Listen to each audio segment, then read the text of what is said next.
تصفو الحياة بنور. السلام علیکم ورحمۃ اللہ وبرکاتہ. نحمدہ ونصلی علی رسولہ الکریم، اما بعد. کہ ایک ماں نے اپنے بیٹے کو پال پوس کر بڑا کیا اور لکھا پڑھا کر بڑا آدمی بنایا. کیونکہ باپ کا بہت جلد انتقال ہو گیا تھا، اسی لیے ساری ذمہ داری ماں پر آئی. ماں نے ادھر ادھر کام کر کے اپنے بیٹے کی پڑھائی اور لکھائی کے پیچھے خرچہ کیا اور اس کو ایک قابل آدمی بنا دیا. اور کچھ عرصے کے بعد اس کی شادی کرا دی. جب اس کی شادی ہو گئی اور شادی کے بعد بیٹے کی بہو کو ماں سے شکایت رہنے لگی، کیونکہ ماں ان پڑھ گوار تھی. ان کو یہ بتاتے ہوئے، کسی کو بتاتے ہوئے ہچکچاہٹ ہوتی تھی کہ یہ ہماری ماں ہے، یہ میری ساس ہے.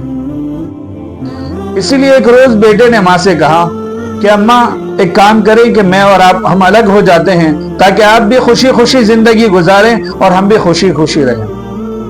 آپ مجھے بتا دیجئے، میں ہر قرضہ بھی ادا کر سکتا ہوں. آپ مجھے بتا دیجئے کہ کتنا خرچہ میرے پیچھے ہوا، کتنی محنت، کتنا خرچ میرے اوپر ہوا. آپ مجھے سود سمیت سب بتا دیجئے تاکہ میں آپ کو ساری رقم لوٹا دوں. ماں نے کہا بیٹا اس میں وقت لگے گا. بیٹے نے کہا کہ مجھے بھی کوئی جلدی نہیں ہے، آپ 2-4 دن میں سوچ کر بتا دیجئے.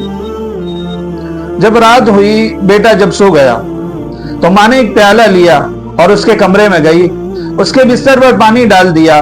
بیٹے نے کروٹ لے لی، دوسری طرف ہو کر سو لیا. ماں نے اس طرف بھی پانی ڈال دیا. جب بیٹے نے دوسری طرف کروٹ پھیری تو ماں نے وہاں پر بھی پانی ڈال دیا. اب بیٹا چلا کر اٹھا کہ اماں یہ کیا کر رہے ہو، یہ آپ کیا کر رہے ہو، میرا بستر گیلا کر دیا، مجھے کیوں پریشان کر رہے ہو.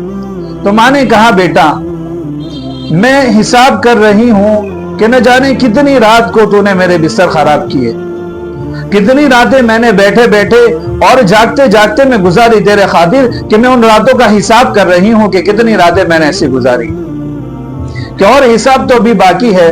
تو ایک ہی رات میں چیخنے لگا، چلانے لگا. یہ بات بیٹے کے دل پر لگ گئی. بیٹے نے پوری رات سوچنے میں گزار دی. سوچ رہا تھا کہ نہ جانے کتنی راتیں میری ماں نے میرے پیچھے ایسی ہی گزاری ہوگی، کہ ایک رات میں میری یہ حالت ہو گئی کہ مجھے سونا دشوار ہو گیا، تو نہ جانے میری ماں نے کتنی راتیں ایسی گزاری ہوگی. تو اس کو احساس ہو گیا. اپنی ماں سے اس نے معافی مانگ لی. سچ بات ہے، حق بات ہے کہ ماں کا قرضہ، ماں باپ کا قرض ہم ادا نہیں کر سکتے. وہ اللہ تعالیٰ کی دنیا میں یہ نعمت ہے کہ جس کا صلہ ہم نہیں دے سکتے، کہ کتنی راتیں اس نے ہمارے خاطر گزاری ہے. وَوَصَّيْنَا الْإِنسَانَ بِوَالِدَيْهِ إِحْسَانًا. اللہ تعالیٰ قرآن کریم میں بھی فرماتے ہیں کہ کتنے احسانات ہیں ان کے ہم پر، کہ کتنا عرصہ حمل ان کے پیٹ میں رہے، پھر ان کے بعد ان کی گود میں دودھ پینے کا عرصہ گزارا، اور کتنا وقت لگتا ہے ایک آدمی بنانے میں، ایک بچے سے، ایک لڑکے سے آدمی بنانے میں. 18 سال کا جوان کرنے میں لڑکا کتنا وقت لگتا ہے، اور قابل بنانے کے لیے کتنی محنت لگتی ہے. لیکن بڑے ہو کر ماں باپ سے بچے کہتے ہیں کہ آپ نے میرے لیے کیا کیا، آپ نے مجھے دیا ہی کیا ہے. کہ یہ بول آج کل نوجوانوں کے ماں باپ کے لیے ہو گئے. ماں باپ کو گالیاں دیتے ہیں، ماں باپ کے سامنے اف کرنے کو منع کیا گیا.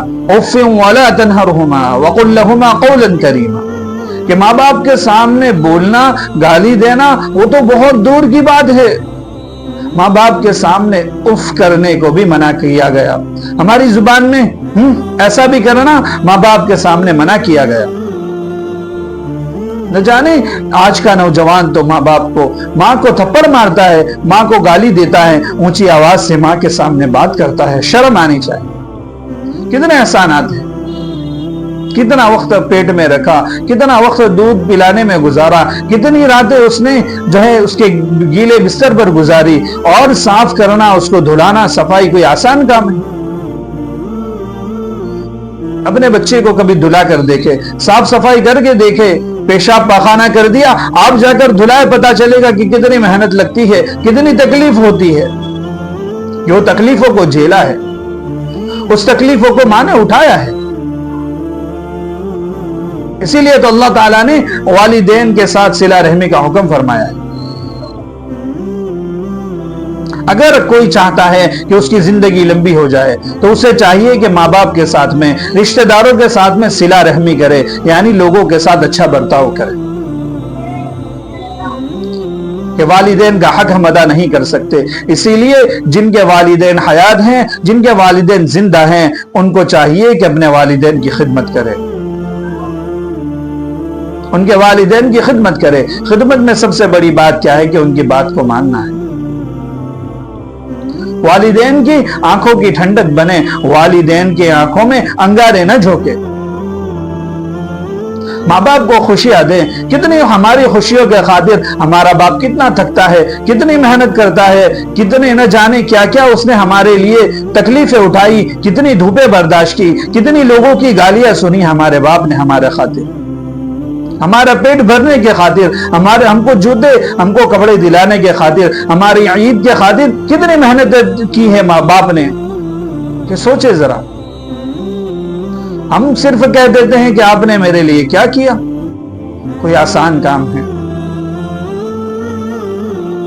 اسی لیے ہم سب کو چاہیے کہ والدین کی فرما برداری کریں۔ والدین صرف مدر ڈے کے لیے نہیں ہے کہ ایک دن میں ماں کا حق ادا ہو گیا اور فادر ڈے کے دن باپ کا حق ادا ہو گیا۔ میرے دوستو، یہ غلط فہمی میں مت رہنا، یہ انگریزوں کا کیا کرایا ہے، یہ ان لوگوں کی عادات ہے، ان کے اطوار ہیں، ان کے طریقے ہیں کہ ایک دن ماں کو پوچھ لیا، ایک دن باپ کو پوچھ لیا، بس سمجھتے ہیں کہ حق ادا ہو گیا، بلکہ حق ان کا ادا ایسے نہیں ہوتا، اور ان کا حق ہم ادا نہیں کر سکتے۔ اسی لیے خدمت کرتے رہیں، جن کے حیات ہیں، جن کے زندہ ہیں، ان کو چاہیے کہ ان کی خدمت کرتے رہیں، جن کے جا چکے، ان کی وفات ہو چکی، ان کو چاہیے کہ وہ اللہ تعالیٰ سے ان کی مغفرت کی دعا کرے، اللہ تعالیٰ سے مغفرت کی دعا کرے، اور ان کے دوستوں کے ساتھ، والد کے دوستوں کے ساتھ اچھا برتاؤ کرے۔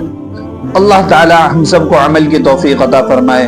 اگر آپ کو ویڈیو اچھی لگے تو چینل کو سبسکرائب کریں اور دوسروں تک دین کی بات پہنچانے میں ہماری مدد کریں۔ السلام علیکم ورحمۃ اللہ وبرکاتہ۔ الوجود بذكر الإله وتصفو الحياة